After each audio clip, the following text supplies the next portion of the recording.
안녕하세요. 임준입니다. 자, 오늘은요. 한국 문화 세 번째 시간입니다. 20과부터 28과까지 이렇게 9개의 꼭지를 준비해 봤습니다. 지금 시작하겠습니다. 자, 첫 번째는요. 관혼상제입니다. 자, 관혼상제라는 말이 있는데요. 관례, 혼례, 상례, 제례 이렇게 관혼상제 한국의 여러 가지 의식을요 다 모아놓은 것 이 네 가지를 관혼상제라고 얘기하는데요. 자, 하나씩 살펴볼게요. 자, 관례는요 어른이 되는 것을 기념한다. 아이였다가 이제 어른이 되었다. 이런 것을 기념하는 것입니다. 그래서요 요즘 말로 하면 성인식이라고 할 수 있겠습니다. 자, 혼례는요 결혼할 때 그 혼자예요. 그래서요 혼례는 옛날 말로는 혼인이라고 얘기를 했고요. 요즘 말로는 결혼이라고 얘기하죠. 그래서 지금 말로 하면 결혼식이 되겠습니다. 자, 세 번째로는 상례인데요. 상례는 좀 여러분들이 듣기에 이게 뭐지? 처음인데? 라고 생각할 수 있습니다. 자, 그런데요. 이 상례를 조금 바꿔서 장례라고 생각을 해봅시다. 장례식 들어보셨나요? 네, 장례식과 똑같은 말입니다. 그래서 상례는 장례식이다 이렇게 알아두시면 되겠고요. 지금도 장례식에 가는 것을요 문상 이렇게 얘기하거든요. 그래서 상이라는 말은 죽은 사람을 위로하는 의식 이렇게 생각하면 되겠습니다. 장례식과 똑같은 말입니다. 자, 마지막으로 제례는요 여러분들이 예상할 수 있습니다. 제사라는 뜻이죠. 제사. 명절이나 아니면 죽은 사람이 죽은 날에 드리는 것, 조상을 위로한다라는 뜻, 이런 뜻이 있습니다. 자, 한번 정리를 해 보겠습니다. 방금 얘기했던 것처럼 관례는요 성인식을 얘기하는 거고요. 혼례는 결혼식을 얘기합니다. 옛날 말로는 혼인이라고 얘기했죠. 상례는 장례식입니다. 장례식, 죽은 사람이 있으면 죽은 사람의 가족을 위로하고요. 그 사람의 뜻을 기리는 그런 의식이 되겠습니다. 자, 제례는요 조상들을 위한 것입니다. 그런데요 조상들을 위로한다라는 의미도 있고요. 감사한다, 조상님께 감사한다라는 의미도 있습니다. 기억하는 것이 중요하겠죠. 제사라고 생각하시면 되겠습니다. 자, 문제를 풀면서 다시 한번 정리해 보면 좋을 것 같습니다. 자, 관혼상제에 대한 문제입니다. 설명으로 옳은 것, 맞는 것을 한번 찾아보도록 할게요. 자, 관례는, 혼례는, 상례는, 제례는 이런 식으로 나왔는데요. 자, 혼인할 때의 의식 절차이다. 이것은요, 결혼식을 이야기하네요. 그래서요, 혼례라고 생각을 할 수 있겠죠. 관례가 아니라 혼례는 혼인할 때의 의식 절차이다. 자, 그럼 두 번째를 봅시다. 성인식과 같은 의식이다. 뭐라고 했습니까? 처음에 나왔던 관례죠. 관례는 오늘날의 성인식과 같은 의식이다. 이렇게 생각할 수 있겠습니다. 자, 제례는요. 제사와 같다. 이렇게 얘기했는데요. 농사일이 잘 되기를 기원하는 의식이 아니고요. 조상님께 위로를 드리거나 아니면 감사를 드릴 때, 기억할 때 하는 표현이죠. 그래서 제례는 좀 다른 표현이 나왔네요. 그러니까 아닙니다. 자, 여기도 순서가 바뀌었고요. 그러면 정답은 3번이 되겠네요. 한번 확인해 보겠습니다. 상례는 사람이 죽었을 때의 의식 절차이다. 자, 이것을요. 장례식이라고 얘기했죠. 장례식은 옛날 말로 상례라고 했습니다. 자, 다음은 한국의 대중문화를 한번 살펴볼 텐데요. 한국의 대중문화 하면 뭐가 떠오릅니까? 바로 한류가 떠오르죠. 그래서 한류에 대해서 먼저 얘기를 해볼게요. 1990년대 그때 무슨 드라마가 있었냐면요. 겨울연가라는 드라마가 굉장히 유명했습니다. 그때 겨울 연가가 여기저기 특히 동남아, 중국, 일본 이쪽으로 수출이 되면서 한류가 시작됐다고 사람들은 이렇게 생각하고 있어요. 한류가 언제 어디서 시작됐는지 정확하진 않지만 아마 90년대 말 드라마에서 시작된 게 아닌가 이렇게 추측을 하고 있습니다. 자, 한류는요. 한국의 대중문화 요소가 외국에서 유행하는 현상이라고 했는데요. 이 외국을 해외라고 표현하는 경우도 많이 있으니까요. 같이 알아두시면 좋겠습니다. 자, 한류에 대한 이야기를 좀 더 해봅시다. 1990년대 말부터 동남아, 동남아시아를 중심으로 한국의 텔레비전 드라마, 가요, 영화 등 대중문화가 알려지기 시작한다. 2000년대부터는 한국 제품의 선호 현상으로 이어졌고, 자, 선호라는 것은 좋아하다 이런 뜻이죠. 한국 제품을 사람들이 좋아하게 됩니다. 왜요? 한국 문화가 확산되면서 익숙해요, 좋아해요. 그래서 한국 제품을 좋아합니다. 그러다가요, 나중에는 한국 사람을 좋아하게 되고 더 나중에는 그냥 한국이라는 나라를 좋아하게 됩니다. 그래서요, 나아가 한국인과 한국 자체에 대한 애정, 좋아하는 마음을 느끼는 사람도 생겨났을 뿐만 아니라 아주 많아지고 있습니다. 자, 이런 것들을요, 한류라고 하는데, 특히 요즘은 가요 같은 경우에는요, K-팝이라고 해서 굉장히 유명하고 인기도 많이 있습니다. 자, 드라마에 대한 설명을 잠깐 하겠습니다. 드라마는요, 텔레비전에서 하고 영화는 스크린에서, 극장, 영화관에서 하게 되는데요. 이 드라마나 영화 잠깐 이야기를 해볼게요. 드라마나 영화를 보면요, 영상이 나오는 거죠. 그런데 영상이 너무 아름답습니다. 영상이 아름답다 이렇게 표현할 수 있는데, 그냥 아름답다가 아니라 훌륭하다, 너무 대단하다 라는 뜻으로요, 뛰어나다라고 표현할 수 있습니다. 자, 그리고요, 음악도 같이 나오죠. OST, 이렇게 배경음악이 같이 나오는데요.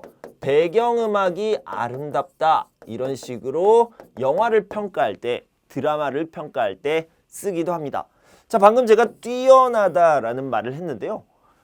배우들이 연기를 너무 잘해요. 그럴 때는요, 배우들의 연기가 뛰어나다, 연기력이 뛰어나다 이런 식으로 표현할 수도 있습니다. 자, 문제를 보면서 조금 더 드라마나 영화에 대해서 또 대중문화에 대해서 설명해 보도록 하겠습니다. 자, 이번 드라마는 영상미가 정말 좋아서 호평, 좋은 평가입니다. 좋은 평가를 받았다 이렇게 얘기할 수 있는데요. 영상미가 대단하다, 훌륭하다 이런 뜻으로 뭐라고 얘기했습니까?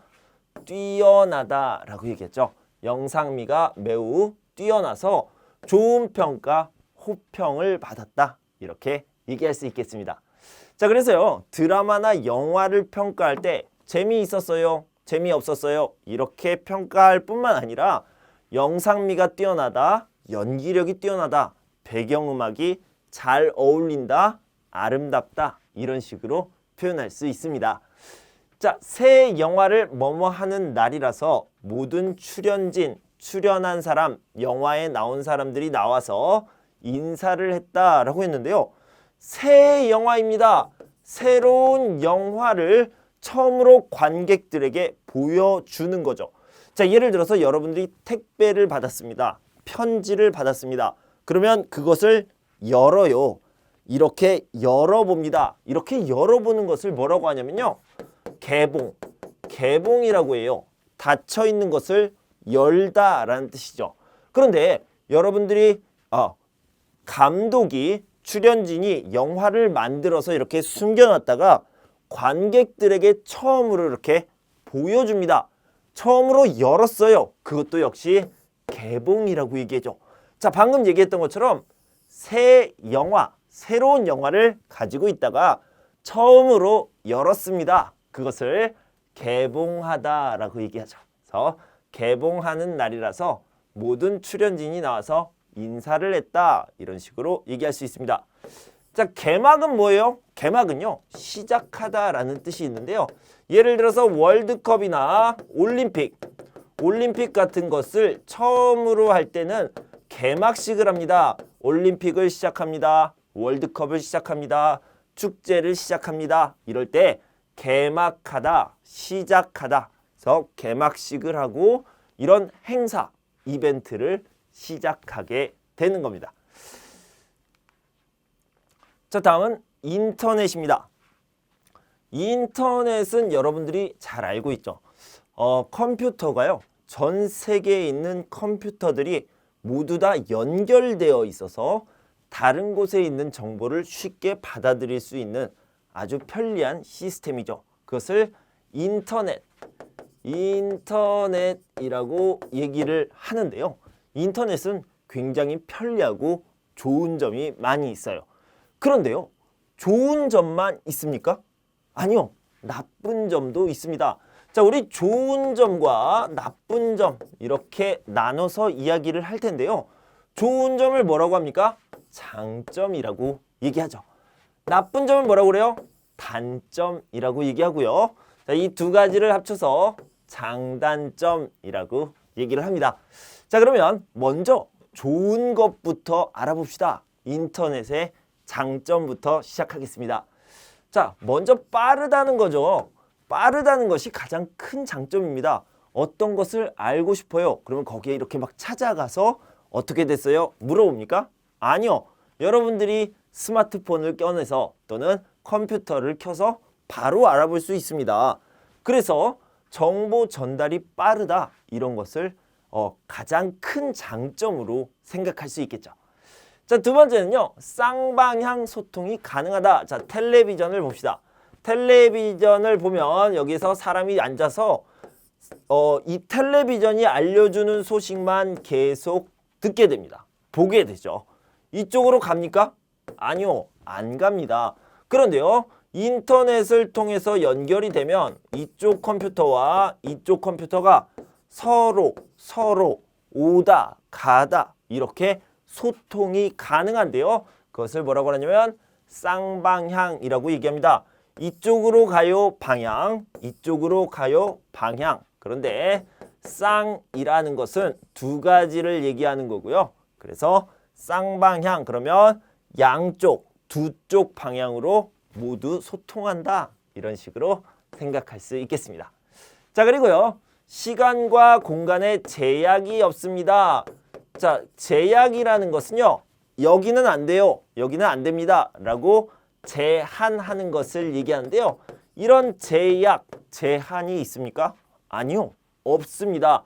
시간과 공간에 제약이 없다라는 것은요, 언제 그리고 어디서나 언제 어디서나 가능하다라는 얘기입니다. 그래서 인터넷의 장점 중에 하나는 시간과 공간에 제약이 없다. 즉 언제 어디서나 가능하다. 언제나 어디서나 가능하다. 이런 것들을 들 수 있습니다. 자, 여러분 같이 한번 정리해 봅시다. 인터넷의 장점 세 가지를 얘기하면요. 첫 번째는 빠르다. 이런 게 있겠죠. 두 번째는요. 언제 어디서나 가능하다. 세 번째는 서로 소통한다. 쌍방향 소통이 가능하다. 이런 식으로 정리해 볼 수 있겠습니다. 자, 여기 보시고 다시 한번 정리해 보세요. 자, 단점을 봅시다. 좋은 점이 있으면 나쁜 점도 있기 마련입니다. 그래서 나쁜 점도 한번 체크해 보도록 하겠습니다. 나쁜 점도 굉장히 중요합니다. 왜냐면요, 나쁜 점도 시험에 많이 나오거든요. 그래서 잘 정리해 두시면 좋을 것 같습니다. 자, 나쁜 점, 단점, 중독이 되기 쉽습니다. 인터넷을 안 하면 어떻게 할 줄을 몰라요. 계속 하고 싶어요. 해야 돼요. 이런 것들을 중독이라고 하는데요. 인터넷 중독이 될 수 있어요. 중독이라고 하면 보통 알코올, 마약, 담배 이런 것들인데요. 인터넷 중독도 굉장히 심각하다고 합니다. 아주 조심해야 되는 부분이죠. 자, 두 번은요, 유해한 매체물을 접하기 쉽다. 유해하다라는 것은요, 나쁘다 이렇게 간단하게 정리할 수도 있고요.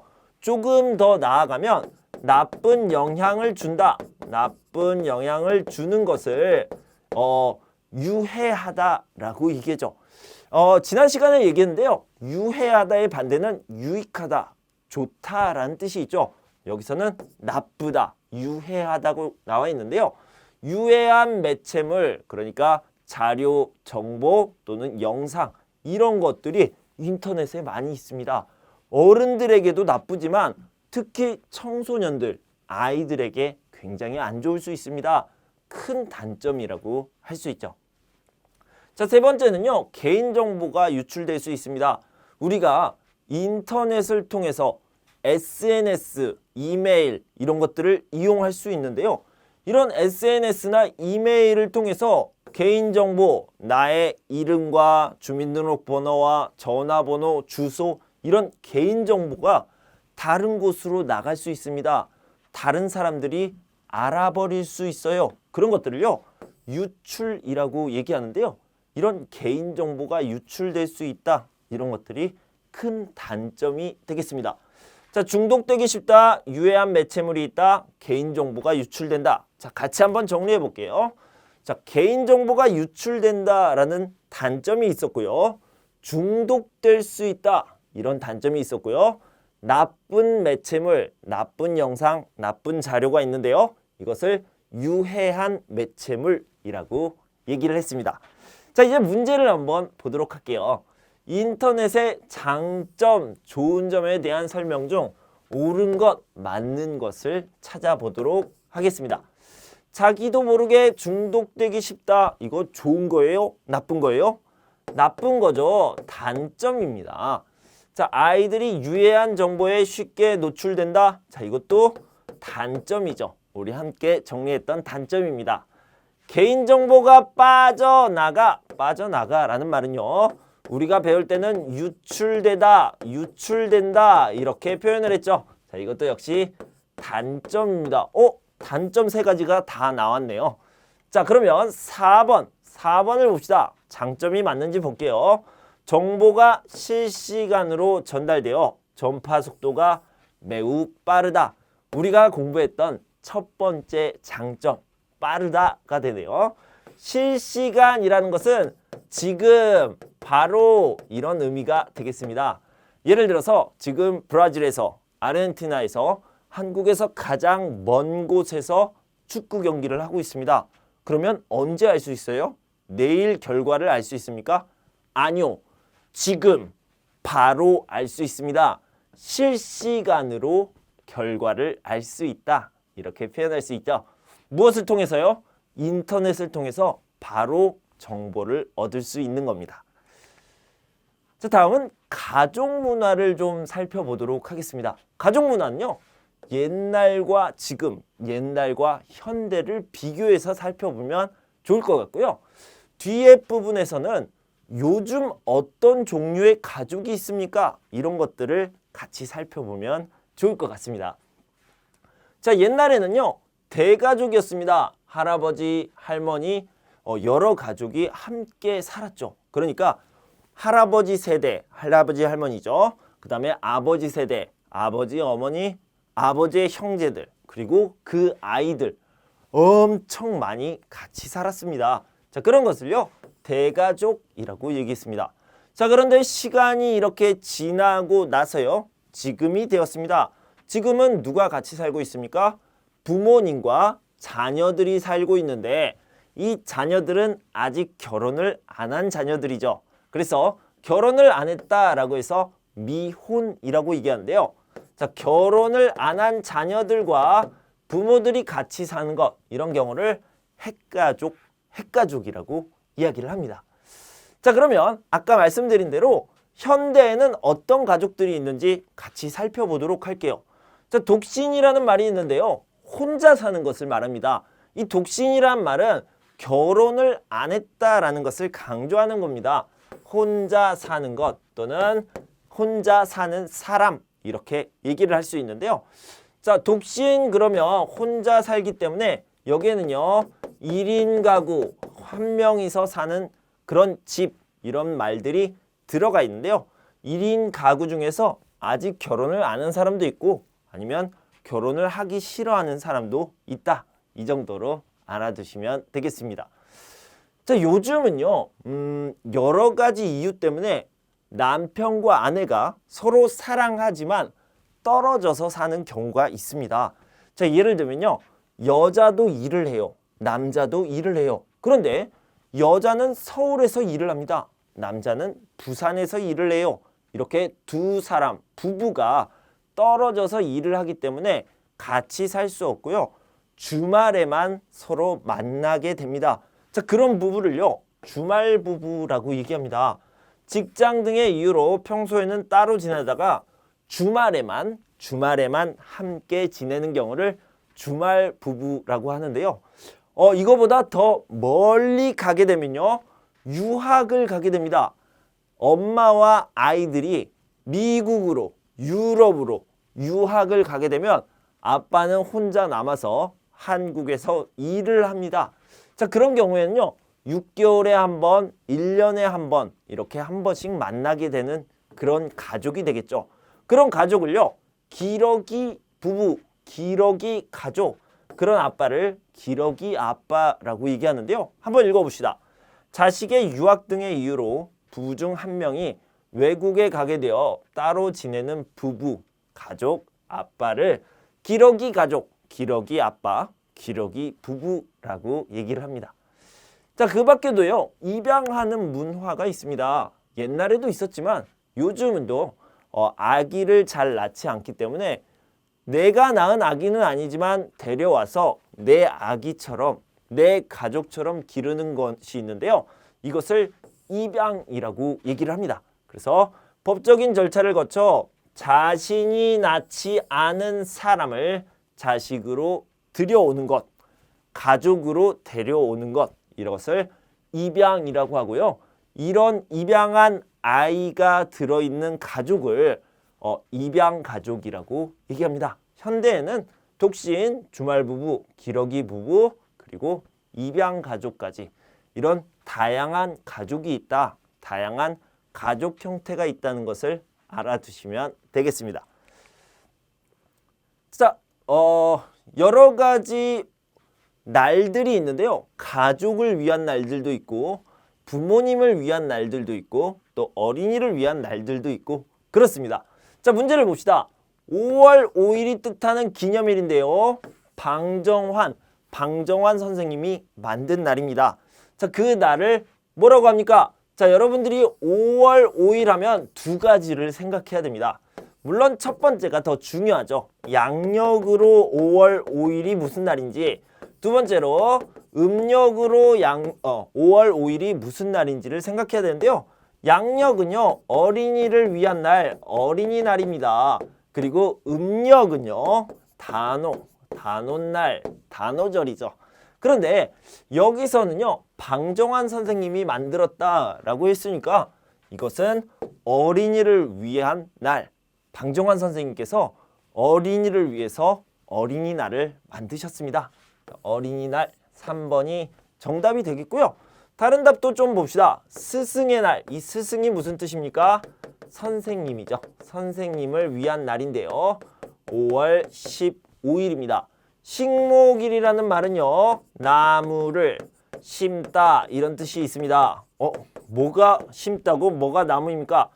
목이 나무고요. 식이 심다입니다. 그래서 식목일, 심다, 나무 이런 의미가 되겠습니다. 자, 석가탄신을 봅시다. 석가라는 것은 부처님을 얘기하는 거죠. 부처님이 탄신은 뭐예요? 생일이에요. 태어나다. 탄신일, 생일, 탄신, 태어나다. 부처님이 태어나신 날, 그래서 부처님 생일인데요. 높은 날이니까 생신이라고 표현을 해봅시다. 언제예요? 음력 4월 8일입니다. 음력 4월 8일 기억해 두시면 좋겠고요. 식목일은 4월 5일입니다. 날씨가 아주 좋을 때 나무를 심도록 이렇게 날을 만들었습니다. 자, 한 문제 더 풀어봅시다. 가족과 관련된 기념일에 대한 설명으로 옳지 않은 것, 틀린 것을 찾아봅시다. 어린이날은 모든 아이들의 건강과 행복을 위해 정한 기념일이다. 네, 어린이날은 아이들을 위해서 만든 날이죠. 맞네요. 어버이날은 이 어버이라는 것은요, 부모님을 얘기하는 거고요. 스승이라는 것은 선생님을 얘기하는 거죠. 그래서 스승의 사랑과 은혜에 감사하기 위해 정한 기념일이다. 아니에요. 자, 스승의 사랑과 은혜에 감사하기 위해 정한 날은요, 방금 얘기한 것처럼 스승의 날이고요. 이것은 5월 15일입니다. 자, 그럼 부모님의 사랑에 감사하기 위해 만든 어버이날은 언제입니까? 5월 8일이죠. 그래서 두 가지 다 중요하니까요. 같이 알아두시면 좋겠습니다. 자, 그래서 2번이 틀렸네요. 입양의 날은 건전한 입양 문화를 정착시키기 위해 정한 기념일이고요. 입양의 날은 입양 문화를 위한 날. 부부의 날은 부부관계의 소중함을 위한 날. 이렇게 생각하시면 되겠습니다. 자, 한국의 교육에 대해서 좀 살펴볼 텐데요. 한국의 교육은요, 공교육과 사교육으로 이렇게 나눠집니다. 공교육과 사교육인데, 공교육은요, 학교 교육이라고 생각하면 됩니다. 정부의 교육부에서 관리하는 공교육, 학교 교육 이렇게 생각하면 될 텐데요. 공교육부터 알아보도록 하겠습니다. 자, 한국에서는요, 6334제예요. 6334제인데요. 6년과 초등학교 6년과 중학교 3년 같은 경우는요, 9년이잖아요. 이것은 의무교육입니다. 의무교육. 여기 나와 있죠. 의무교육이기 때문에 어떻습니까? 꼭 교육을 받아야 되고요. 그리고 무료, 공짜입니다. 이 무료라는 말을요, 무상교육이라고 얘기를 했죠. 보통 한국 나이로 8살, 그리고 만으로 6세, 만 6세에 초등학교에 입학하게 되고요. 그때부터 9년 동안은 꼭 교육을 받아야 됩니다. 초등학교 6년, 중학교 3년이고요. 고등학교 3년 같은 경우에는 일반계, 그 다음에 특수목적 고등학교, 그리고 전문계가 있습니다.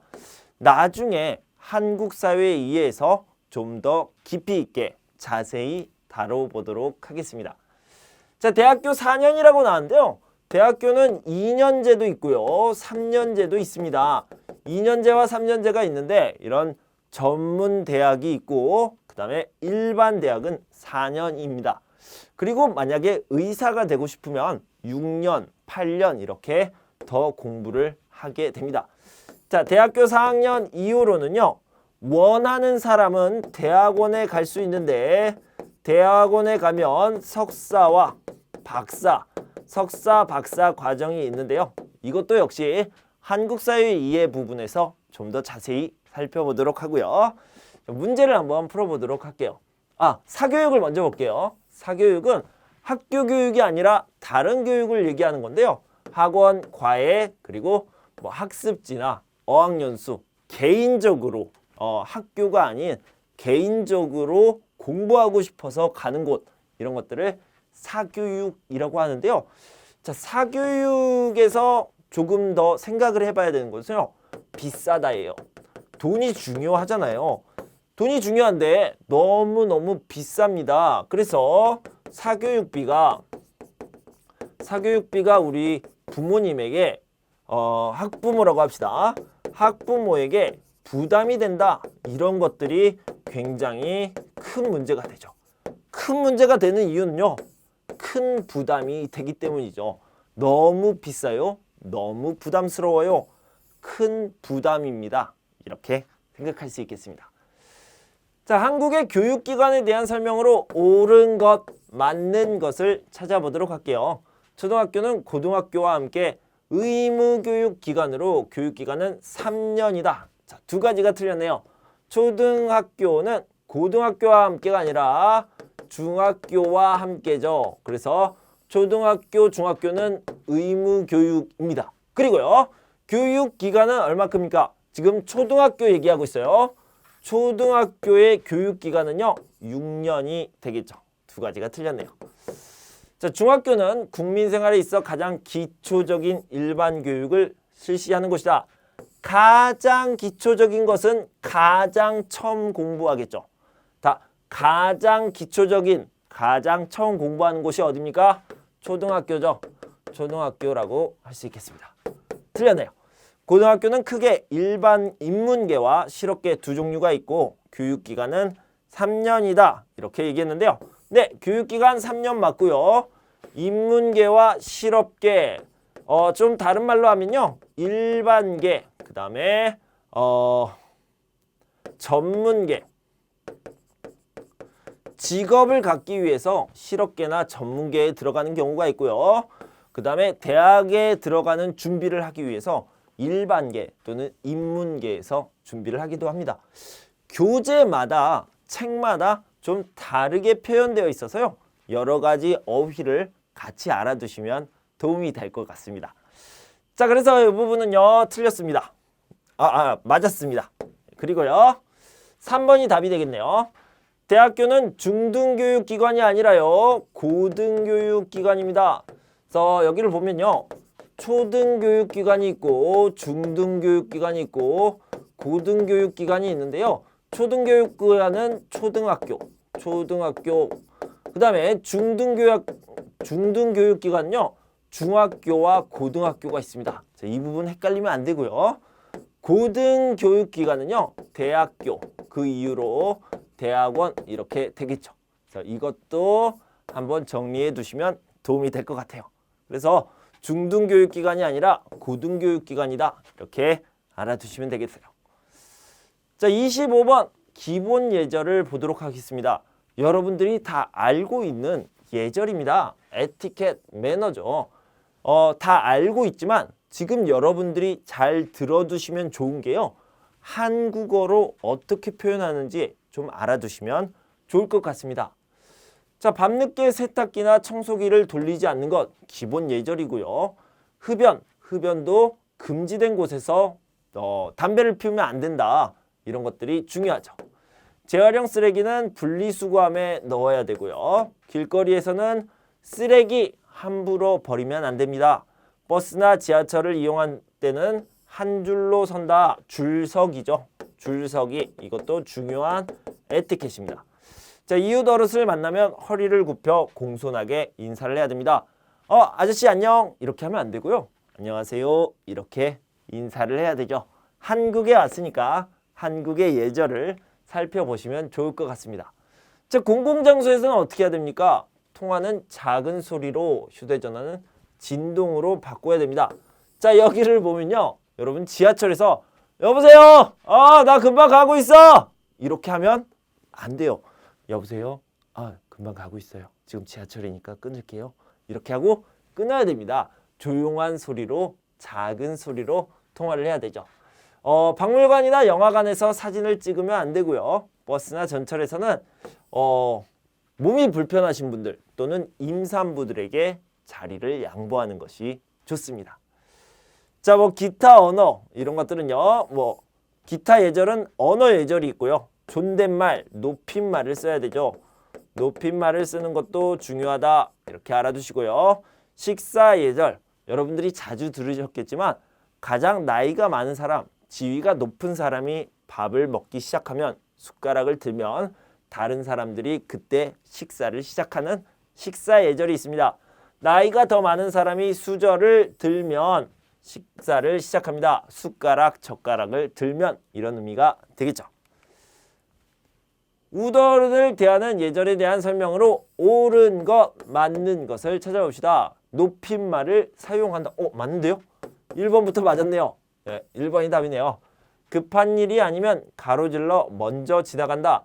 아니요, 정확하게 틀렸습니다. 먼저 지나가지 않는다가 답이 되겠죠. 급한 일이 아니면 지나가지 않아야 됩니다.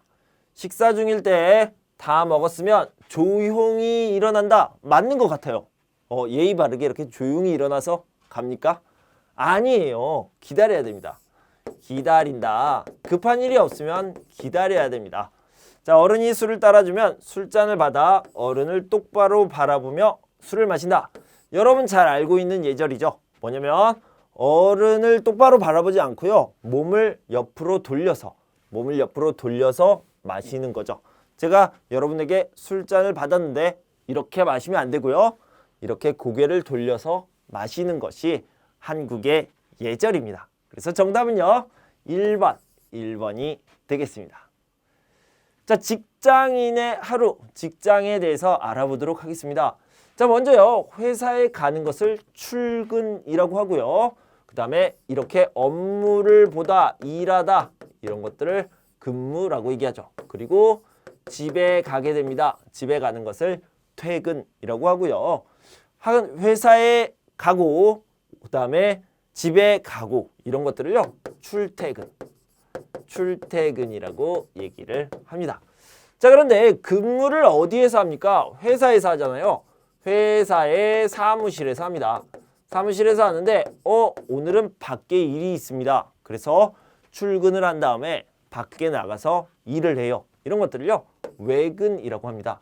회사 사무실이 아닌 다른 곳에서 일하는 것, 이것을 외근이라고 한다. 자, 출장은 뭡니까? 출장은 멀리 떨어진 곳에 나가서 일하는 것을 얘기합니다. 회사에서 멀리 떨어진 곳으로 업무를 목적으로 다녀오는 것을 얘기하는 거고요. 만약에 외국으로 출장을 가게 되면 해외 출장이라는 표현을 쓰게 됩니다. 자, 직위가 있는데요. 여러분들 아시다시피 회사에는 사장님이 있죠. 사장님 밑에는 뭐가 있습니까? 이사, 부장, 과장, 대리 이렇게 여러 가지가 있는데 자, 사원으로 시작을 해서 조금씩 시간이 가면서 바뀌게 되겠죠. 이런 것들을요. 승진이라고 얘기합니다. 조금씩 직위가 올라가는 것을 얘기하는 거죠. 자, 김 과장은 일본과의 계약을 성사시키기 위해서 일본으로 멀리 떨어진 곳으로 가서 일을 하죠. 해외 출장 이렇게 얘기할 수 있겠죠. 해외 출장을 떠났다. 이 대리는 사장님께 회의에 대한 결과를 말씀드렸다가 답이 되겠네요. 이런 일이 있었습니다. 라고 결과를 말씀드려야 되는데 높은 사람에게 이런 일이 있었습니다. 또는 글로 써서 말씀드리는 것을 뭐라고 하냐면 보고했다라고 얘기를 합니다. 보고했다. 자, 그럼 보도했다는 뭡니까? 좀 비슷하잖아요. 자, 이거는요.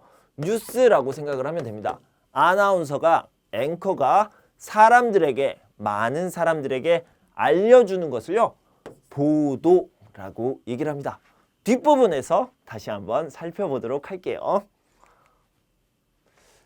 자, 마지막으로 사건, 사고를 좀 보도록 하겠습니다. 사건은요. 살인, 강도, 폭행, 도난 이런 것들이 있고요. 교통, 화재, 전기, 가스에 문제가 생기는 것을 사고라고 얘기하죠.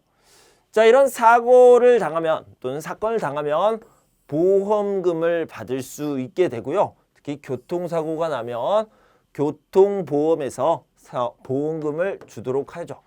자, 그런데 두 사람이 이렇게 꿍 부딪혔습니다. 부딪혔는데 한 사람이 다쳐서 서로에게 치료비나 차 수리비를 주면서 약속을 합니다. 자, 이것은 문제가 끝났습니다. 더 이상 말하지 않아요. 라고 하고 서로에게 돈을 주는데요. 이런 것들을 합의금이라고 얘기를 하죠. 자, 이런 범칙금과 과태료가 있는데요. 자, 이것은 좀 다른 말로 벌금이라고 얘기할 수 있습니다. 그래서 교통법을 지키지 않으면 범칙금이라고 얘기하고요. 그 다음에 가벼운 법, 아주 나쁜 일은 아니지만 조금 나쁜 일, 가벼운 법을 어긴 경우에는요. 과태료를 물게 됩니다. 바로 문제를 풀어보도록 하죠. 자, 그는 사건에 대해 아무 말도 하지 않는다고 약속을 했습니다. 자, 이 사건은 다 끝났어요. 이제 더 이상 말하지 않겠어요. 라고 약속을 했죠. 이렇게 약속을 하고 돈을 받았습니다. 무슨 돈을 받았습니까? 바로 합의금이죠. 합의금이다. 이렇게 생각하면 되겠습니다. 자, 이건 너무 아래쪽에 있으니까 위로 올려봅시다. 자, 각종 도난, 분실, 폭행 등의 사고를 알리기 위해서는요. 경찰을 불러야 됩니다. 경찰을 부를 때는 몇 번을 부르면 됩니까? 112를 부르면 되고요. 사람이 다쳤을 때 이거는 구급 상황에서 또는 화재 사고가 났을 때나 아니면 사람이 심하게 다쳤을 때는 119를 불러야 됩니다. 그래서요. 112와 119를 같이 부르는 경우가 많이 있는데요. 자, 112는 경찰이다. 다시 한번 강조를 합니다. 그래서 경찰을 부를 때는 112다 라고 알아두시면 되겠습니다. 자, 경제에 대해서 이야기를 해봅시다. 한강의 기적이라는 것은요. 한국 경제가 굉장히 빠르게 발전을 했습니다. 그래서요. 한국이 1953년에 전쟁이 끝나고 나서 50년도 안 됐는데 지금 굉장히 경제적으로 강한 나라가 되었죠. 그런 것들을 한강의 기적이다 이렇게 부르고 있습니다. 자, 경제 주체인 정부와 기업과 가게가 있는데 가게는 집을 얘기하는 거고요. 기업은 회사를 얘기하는 겁니다. 정부는 나라를 얘기하는 거죠. 자, 나라 얘기부터 해봅시다. 나라는요. 세금을 받아서 국민에게 씁니다. 자, 다시 한번 세금을 받아서 수익을 얻고요. 다시 국민에게 쓰게 됩니다. 여러 가지 정책도 마련하게 되겠죠. 경제를 위한 정책이죠. 자, 기업은요. 사람들을 고용해서 일을 시키고 다시 돈을 주죠. 그리고 물건을 팔아서 돈을 받게 됩니다. 가게, 집에서는 어떻습니까? 돈을 벌죠. 그리고 세금을 내요. 이렇게 서로 왔다 갔다 하는 관계가 되겠습니다. 자, 경제 주체들에 대한 설명으로 맞는 것, 옳은 것을 찾아봅시다. 월급을 받은 후 소비 활동을 한다. 월급은 누가 받습니까? 집에서 아빠가, 엄마가 받죠. 자, 직원을 고용해서 물건을 만들어내는 것은 기업이 맞습니다. 2번이 답이 되겠네요. 국민들에게 세금을 받아 나라를 운영하는 것은 바로 나라죠. 정부입니다. 자, 실업률이 높아지지 않도록 정책을 만드는 것은 어디입니까? 역시 나라에서, 정부에서 하는 일이죠. 정답은 2번이 되겠습니다. 자, 한국 경제에 대한 설명으로 옳은 것, 맞는 것을 찾아볼 텐데요. 자, 이 부분은 좀 중요한 부분입니다. 1950년대에 전쟁이 있었죠. 그리고 나서 경제가 완전히 바닥으로 깔렸습니다. 그런데요. 시간이 지나면서 이제 2020년이 됐는데요. 한국 경제는 여기까지 이렇게 성장을 하게 되었습니다. 그런데 이 중간에요. 한번 위기가 있었습니다.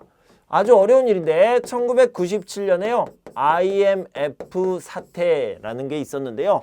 이때는 외환위기, 너무 빚을 많이 졌어요. 돈을 외국에서 너무 많이 빌려서 어떡하지? 라고 외환위기가 왔는데 그때 IMF에서 국제통화기금에서 도와줬습니다. 그러니까 IMF 때문에 위기가 온 게 아니라 위기가 왔을 때 IMF에서 도와줬다. 이렇게 기억하시면 되겠습니다. 자, 봅시다.